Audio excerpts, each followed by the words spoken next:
Un cordial saludo, mi nombre es Yaciel Medina del Cid y les voy a hablar sobre la ecuación de Euler en las turbinas Francis. Facultad de Ingeniería, Departamento de Ingeniería Mecánica, en la clase de turbomáquinas, IM 418.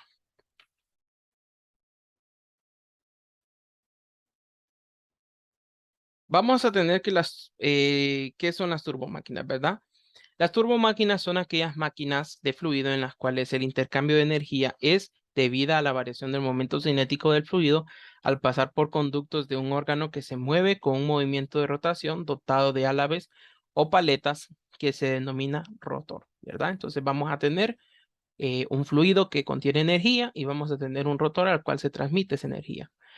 La clasificación que tenemos de estas turbomáquinas, según el sentido de la transmisión de la energía, son de dos tipos, motoras y generadoras. En las motoras el fluido cede energía al rodete, en el caso de las bombas, los ventiladores, etcétera. O las generadoras, el rodete cede energía al fluido, turbinas o turbocompresores, ¿verdad? Esos son los ejemplos que podemos dar. Para esta presentación nos vamos a interesar únicamente en las turbinas tipo Francis, ¿verdad? Y aquí podemos ver unas imágenes donde tenemos, ¿verdad? Lo que es una bomba, ¿verdad? Donde tenemos la entrada de líquido y por donde sale el líquido, ¿verdad? Este es el caso de una bomba. Luego tenemos lo que son este tipo de rodetes que tiene ciertas paletas. Ya vamos a ver más adelante qué tipo de turbinas son las que pueden utilizar este tipo de rodetes. Entonces, vamos a ver otro tipo de clasificación según la dirección de fluido, ¿verdad? Vamos a tener los que son máquinas radiales, en las que las trayectorias de las partículas fluidas están contenidas principalmente en planos perpendiculares al eje, como ocurre en las bombas centrífugas y en las turbinas centrípetas, ¿verdad? Son máquinas que tienen únicamente dirección radial de fluido.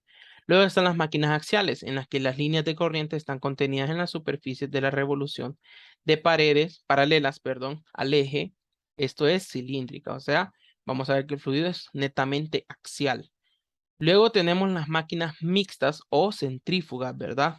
En el caso de las bombas, o helicentrípetas en lo que son las turbinas, ¿verdad?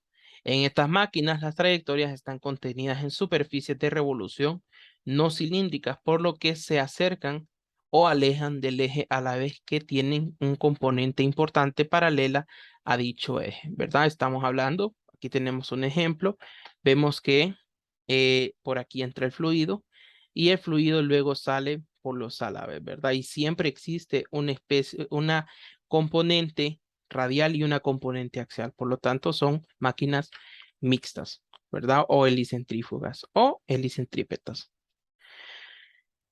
Entonces tenemos también otra clasificación de las turbinas, ¿verdad? Que son las turbinas de acción o impulso. No se produce variación de presión estática a través del rotor, por lo que el fluido no precisa llenar todo el espacio entre el álabes. Este tipo, el más conocido de las turbinas de acción, se denomina turbina Pelton en honor a Lester A. Pelton, 1829-1908, ¿verdad?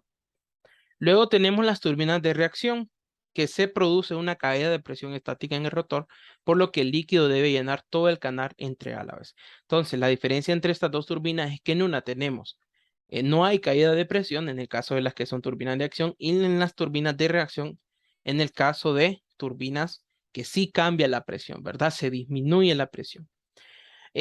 Estas mismas turbinas de reacción, según la dirección del fluido, se pueden distinguir a su vez entre los siguientes tipos. Turbinas axiales o Kaplan, ¿verdad? El fluido es totalmente axial y los álabes están fijos, ¿verdad? En cuyo caso se denominan turbinas de hélice o bien orientables para regular la carga. Si además no existe voluta y turbina hélice o turbina de hélice o Kaplan, está colocada axialmente en el centro de un conducto forzado. Se denominan turbinas tubulares o de bulbo, ¿verdad? Y aquí tenemos un ejemplo de una turbina Kaplan, ¿verdad? ¿verdad? Y aquí de una turbina, perdón, de una turbina Pelton y una turbina Kaplan, ¿verdad? Tenemos estos ejemplos. Luego vamos a la que nos interesa. Siempre son turbinas de tipo de reacción, ¿verdad? Pero esta vez las caso de las turbinas Francis, ¿verdad? Estas son turbinas radiales o Francis, ¿verdad? Aunque en el primer diseño de James B. Francis en 1815-1892, diseño de 1849, era una turbina estrictamente de flujo radial, ¿verdad? Con bordes de entrada y de salida paralelos al eje. Hoy en día, la mayor parte de los diseños bajo esta denominación son helicocentrípetos, ¿verdad? O sea, son mixtos. Quiere decir que las partículas de fluido vienen del radio más exterior hasta el radio más interior, ¿verdad? Teniendo en la salida del rotor componentes axiales y radiales de velocidad. Algunos diseños especiales en que los álabes son orientables reciben el nombre de o la denominación de turbinas Derias, ¿verdad? Entonces aquí estamos viendo un esquema de lo que es una turbina Francis. Vemos que entra el fluido a través del rodete y cuando va pasando a través de los álabes, siempre va a tener una componente radial y una componente axial, ¿verdad? Y es lo que hace mover al rodete y, por supuesto, va a tener una caída de presión, ¿verdad? Aquí estamos viendo ya una turbina de carácter industrial más ya montada, ¿verdad? Con sus conductos y el rodete aquí en su interior, este que aparece gris, ¿verdad?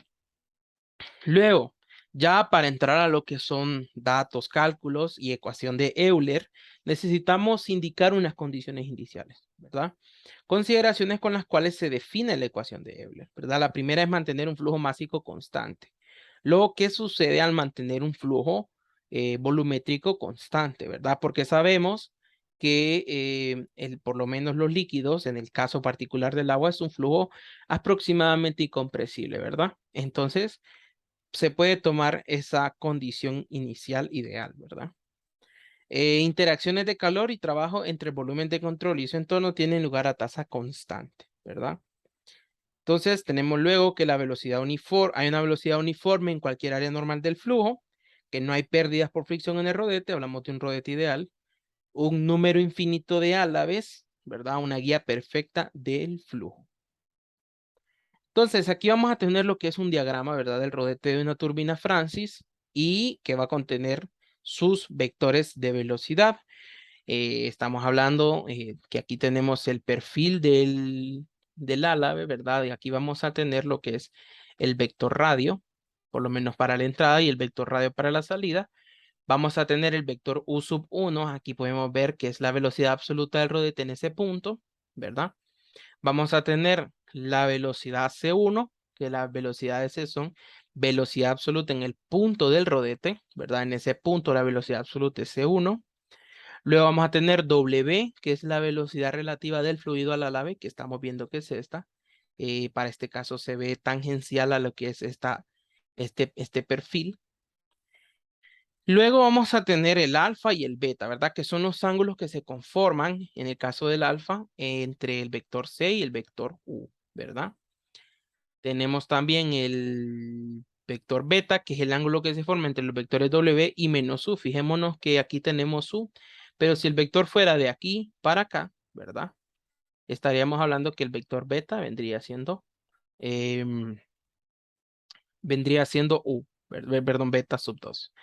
Luego tenemos estas componentes C sub U, ¿verdad? Que la vamos a ver más adelante, que es la componente periférica de velocidad absoluta, y C sub M, componente meridional de la velocidad absoluta.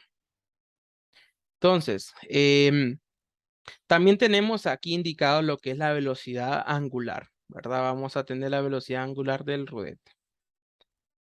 Luego vamos a tener. Ok, entonces vamos a tener aquí nuestro triángulo, ¿verdad? Ya el triángulo asignado de la salida, ¿verdad? Triángulo a la salida del fluido. Vamos a tener el C sub 2, el U2 y el W2, ¿verdad? Vamos a ver siempre el alfa 2 y el beta 2, ¿verdad? Siempre los ángulos que van a ver ahí, pero vamos a descomponer C2 de tal manera que tengamos CU2, la componente periférica, ¿verdad? De C2 en dirección de U2, ¿verdad? Sería su proyección. Y vamos a tener CM2, ¿verdad? Que va a ser esta componente meridional, ¿verdad? Esta que está aquí. De esto podemos sacar las siguientes conclusiones matemáticas, ¿verdad? Que seno alfa va a ser CM2, ¿verdad? Cateto opuesto sobre hipotenusa, que va a ser C2, coseno de alfa 2, CU2, que va a ser el adyacente sobre la hipotenusa, y la tangente, que es el seno sobre el coseno. Igual el seno de beta 2 va a ser CM2, ¿verdad? Este que tenemos aquí, si fijamos, sobre W2, que es este que está aquí, ¿ok? Y luego vamos a tener el coseno de beta 2, si nos fijamos, va a ser U sub 2 menos este CU2, esa sería la componente de este triángulo que tenemos por aquí, sobre W sub 2, que vendría siendo la hipotenusa de ese triángulo, ¿verdad? Aplicando ley de coseno, vamos a tener esta igualdad, ¿verdad? Como podemos fijar para este triángulo, que W sub 2 al cuadrado va a ser U sub 2 al cuadrado más C sub 2 al cuadrado menos 2 U sub 2 C sub 2 coseno de alfa, ¿verdad? En este caso sería el alfa 2 y aquí el alfa 1, ¿verdad? Igual a U sub 2 al cuadrado más C sub 2 al cuadrado menos 2 U sub 2 por C U2, ¿verdad? Luego vamos a fijarnos que este ángulo alfa va a ser un ángulo crítico, que vamos a ver que con ello vamos a poder optimizar lo que es las turbinas Francis. Entonces, ya haciendo varias manipulaciones matemáticas, vamos a tener que U sub 1 por C sub U1 va a ser igual a un medio de U sub 1 al cuadrado más C sub 1 al cuadrado menos W sub 1 al cuadrado. Y U sub 2, CU2 va a ser un medio de U sub 2 al cuadrado más C sub 2 al cuadrado menos W sub 2 al cuadrado, ¿verdad? Con esas manipulaciones matemáticas que hacemos. Luego, para aplicar lo que es la ecuación de Euler, vamos a utilizar lo que es la segunda ley de Newton, que dice que la fuerza es igual a la masa por la aceleración. Y sabemos que la aceleración es la derivada de la velocidad respecto del tiempo. Y también podemos manipular la masa para que tengamos en función del caudal y del tiempo, ¿verdad? Sabiendo que la masa va a ser igual a la densidad por caudal por tiempo, ¿verdad? Y en su forma diferencial la vamos a tener así. Sabiendo que la fuerza, entonces ya utilizando esta ecuación, sustituyéndola por esta que tenemos aquí, por diferencial de masa, vamos a tener que el diferencial de fuerza va a ser densidad por caudal, por diferencial de tiempo, por diferencial de velocidad sobre diferencial de tiempo. Y eso va a ser igual a densidad por diferencial de caudal por diferencial de velocidad, ya que el diferencial de tiempo se cancela, ¿verdad? Si integramos de un punto 1 a un punto 2, vamos a tener que el diferencial de fuerza va a ser igual a la densidad por diferencial de caudal por diferencial de velocidad, ¿verdad? Y si aplicamos la integración, vamos a tener que eso va a ser caudal por densidad por diferencial de caudal por la diferencia de velocidades, ¿verdad? Ya tenemos una expresión para la fuerza. Entonces, luego aplicando el teorema de momento cinético, sabiendo que el momento es radio por fuerza, ¿verdad? Sabiendo que estas dos componentes tienen que ser perpendiculares, ¿verdad?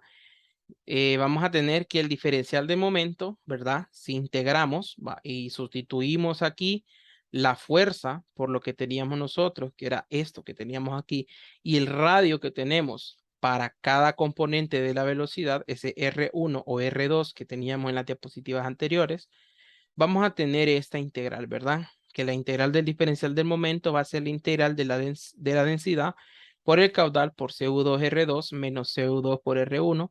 Y para esta integral respecto al caudal, esta expresión de aquí y la densidad son constantes. Por lo tanto, quedaría nada más la integral del diferencial de caudal. Y manipulando matemáticamente, llegamos a que el momento es densidad por caudal por CU2 por R2 menos CU1 por R1, ¿verdad? Entonces,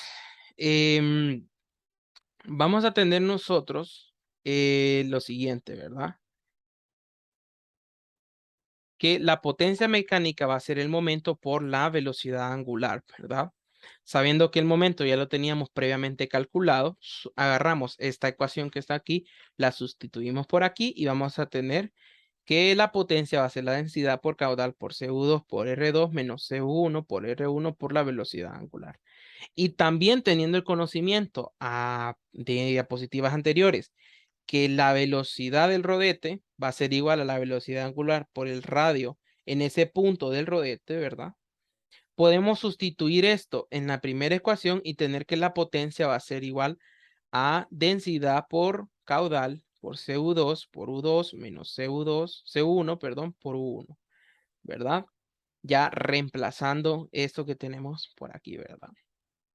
Luego, sabemos que la potencia hidráulica va a ser la gravedad, ¿verdad? Específica por el caudal, por la altura, y sabiendo que la gravedad específica, perdón, el peso específico es densidad por gravedad. Sustituimos esto aquí, vamos a tener que la potencia va a ser densidad por gravedad, por caudal, por la altura, ¿verdad? Si igualamos estas dos potencias, vamos a tener que, poniendo esta en el miembro izquierdo y este en el miembro derecho, vamos a tener que la densidad por la gravedad, por el caudal, por la altura, va a ser igual a la densidad por caudal, por CU2 por U2 menos CU1 por U1, ¿verdad? Sabemos que el caudal, perdón, la densidad y el caudal se están repitiendo a ambos lados de la igualdad, así que podemos eliminarlos, ¿verdad? Luego podemos pasar a dividir esta gravedad al otro lado, al miembro derecho, y tener esta expresión, ¿verdad? Que la altura, ¿verdad? De Euler va a ser más menos CU2, U2 menos CU1, U1 sobre la gravedad. Este más menos va, ¿verdad? Sabiendo que puede ser, ¿verdad? Que sea una turbina o sea una bomba. De eso va a depender este ángulo, porque si es una turbina, la velocidad de entrada tiene que ser mayor a la de la salida y, o la energía de entrada, mejor dicho, tiene que ser menor a la de la salida, o en un caso de una bomba, la energía de entrada tiene que ser menor que la energía de salida, ¿verdad? O sea, estamos hablando de la energía del fluido. Si ya lo aplicamos a la turbina Francis, entonces tenemos que saber que la velocidad de entrada tiene que ser mayor a la de la salida para que esta altura pues sea positiva. Luego, si esto lo expresamos por unidad de masa, ¿verdad? O sea, multiplicamos ambos miembros por G, vamos a tener también que la gravedad, perdón, la energía por unidad de masa, ¿verdad? Esta que vemos aquí expresada, esta está en metros, esta ya está por unidad de masa, va a ser más o menos CU2 por U2 menos CU1 por U1. Y siempre aplicándolo a una turbina Francis, vamos a tener que CU1 por U1 menos CU2 por U2. Luego, pues ya tendríamos las dos ecuaciones de Euler aplicadas a las turbinas Francis, ¿verdad?